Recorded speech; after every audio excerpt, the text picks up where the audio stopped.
At kaugnay po ng balitang yan, pag-aaralan daw ng Makabayan Bloc ang kanilang susunod na hakbang matapos makasama ang ilan sa kanilang miyembro na sa mga natanggalan ng committee chairmanship dahil sa pagboto kontra sa death penalty bill. At kaugnay po niyan, makakausap natin Gabriela, Party List Representative Emmy De Jesus, na nasibak po bilang chair ng House Poverty Alleviation Committee. Good morning, Representative Emmy.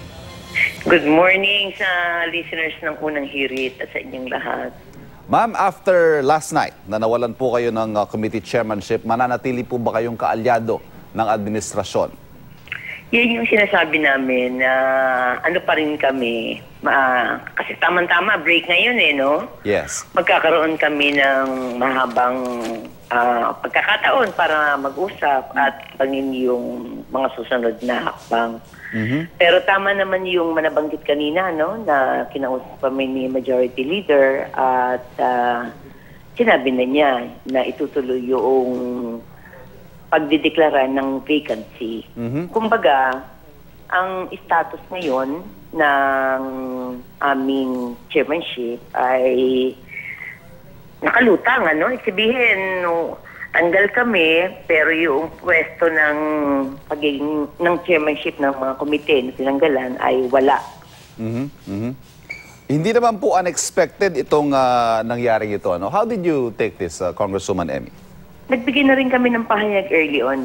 Sabi ko nga, kami naman ay bago pa, no? Bago pa binuksan yung Kongreso at nagkaroon kami ng pakikipag-usap kay Speaker Alvarez, malinaw sa kanya na may mga issue na paninindigan talaga namin bago kami sumama doon sa supermajority.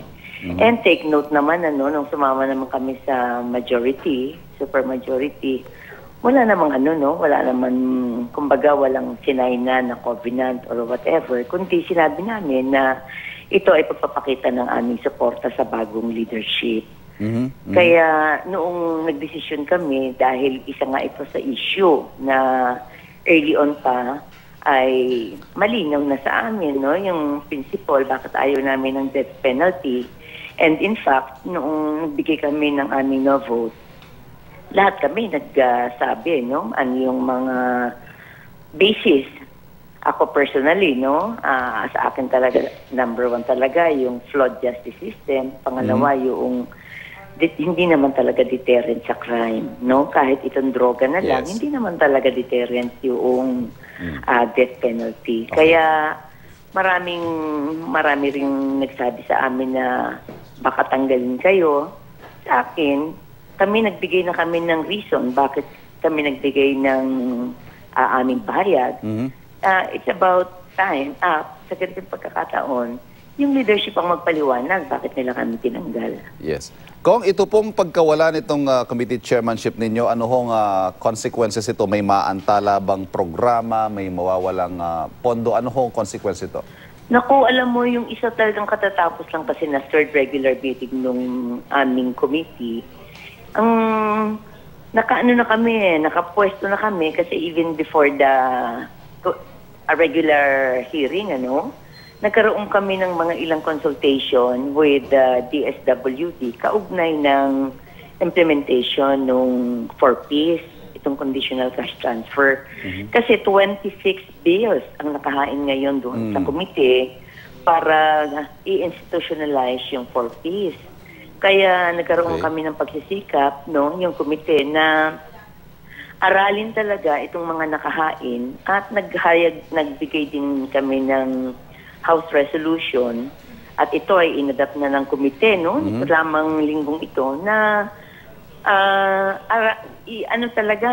magkaroon ng higit na malalim na pag-aaral sa implementation kasi nakita nga namin doon sa pakikipag-dialogue sa DSWD, pa talaga, marami pa talagang kailangang baybayin, lalong-lalo na doon sa decision ngayon, na mas malaki ang pondo ngayon ng conditional cash transfer. Did you at least have a say kung sino po ang papalit sa inyo as a committee chair? Yung kasing, kumbaga, logically, no, sa structure ng isang organization ay kung sino yung susunod, Yung vice chair, Oo, ang senior vice chair kasi ng aming committee si Congressman Nieto eh. Kaya I think kung ganun lang naman yung kumbaga kung according to rank posibleng gano'n, pero ang sinasabi nga rin ni majority dahil nakabukas pa yan, bakante yan, still remains to be seen pa rin pagbalik namin kung anong mangyayari doon sa posto. Okay. Nabanggit niyo po, pag-iisipan yung susunod yung hakbang. Are you leaning towards staying in the majority? O mukhang mapapabilang na po kayo sa minorya pag pasok muli ng sesyon?